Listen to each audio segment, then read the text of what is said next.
যে আঙ্গুর ফলতো, কিন্তু সেক্ষেত্রে আমি বলবো আমার এই গাছের আঙ্গুরটা ব্যতিক্রম। কারণ আমার এই আঙ্গুরটা পাকার পরে এতই মিষ্টি হয় যে একবার খায় সে বারবার খেতে আনবে।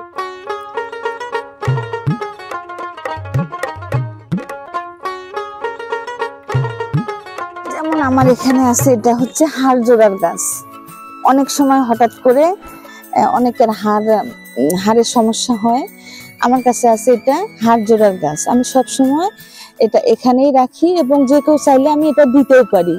পাশাপাশি আমি আবার এইগুলো গাছে ছোট ছোট চারাও করতেছি। আমাদের বাসায় সবারই ডায়াবেটিস আছে, মানে এখন ডায়াবেটিসটা হচ্ছে কমন রোগ সবারই বাসায়, সেই কারণে আমি ডায়াবেটিসের গাছ লাগাইছি। এগুলো হচ্ছে সব গাছ, আরো আছে অনেক অনেক গাছ আছে আমার। এই ডায়াবেটিসের পাতা যদি আমরা সকালে একটা এবং বিকেলে একটা চায়ের সাথেও খেতে পারি, খালি মুখেও খেতে পারি, তাহলে আমাদের ডায়াবেটিসটা আর হবে না। মানে যাদের হয়নি তারা যদি আমরা এই ডায়াবেটিসের পাতাটা খাই অনেক উপকারে আসবে।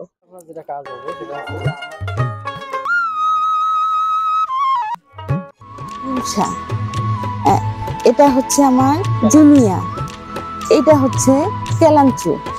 তো এরকম আমার এখানে অনেক গাছেই আছে লাল গোলাপ, অনেক বড় বড় লাল গোলাপ, একসাথে 5টা 7টা করে ধরে।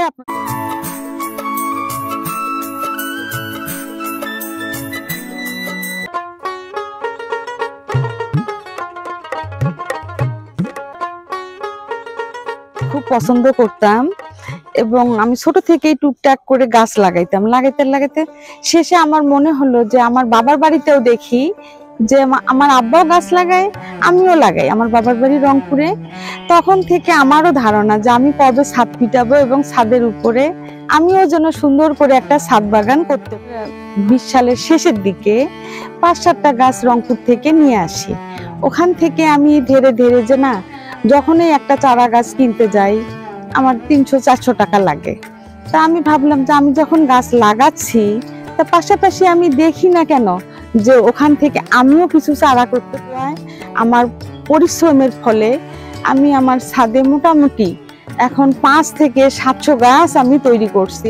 কিন্তু সাধারণ গৃহিণীও না, আমি একজন পরিবার কল্যাণ সহকারী, আমি চাকরিও করি এবং চাকরির পাশাপাশি অবসর যে সময়টা আমার ছেলে মেয়ে স্বামীকে দেওয়ার পরে যে সময়টা, তারপরে যতটুকু সময় আমার সেভ হয় ওইটুকু আমি আমার গাছ পরিচর্যার কাজে লাগে। মতো করে যারা চাকরি করেন বা বাসায় থাকেন সবাই যেন একটু করে আমরা গাছ লাগাইতে পারি। আমি যে মরিচের চারাগুলো লাগাইছি, আমাকে মরিচ কিনতে হয় না। চাইবো এরকম করে সবাই যেন আমাদের যার যেখানে যতটুকু জায়গা আছে গাছ লাগাইতে কিন্তু বেশি জায়গা লাগে না। যেমন একটা থেকে শুরু করে, মানে মোট কথা আমি যা পাইছি আমার গাছ লাগাইতে হবে। এরকম করে আমার এখানে 5 থেকে 700 গাছ আছে। আপনারা যদি কেউ আমার এখান থেকে চারা নিতে চান, ইনশাআল্লাহ আমি দিতে পারবো।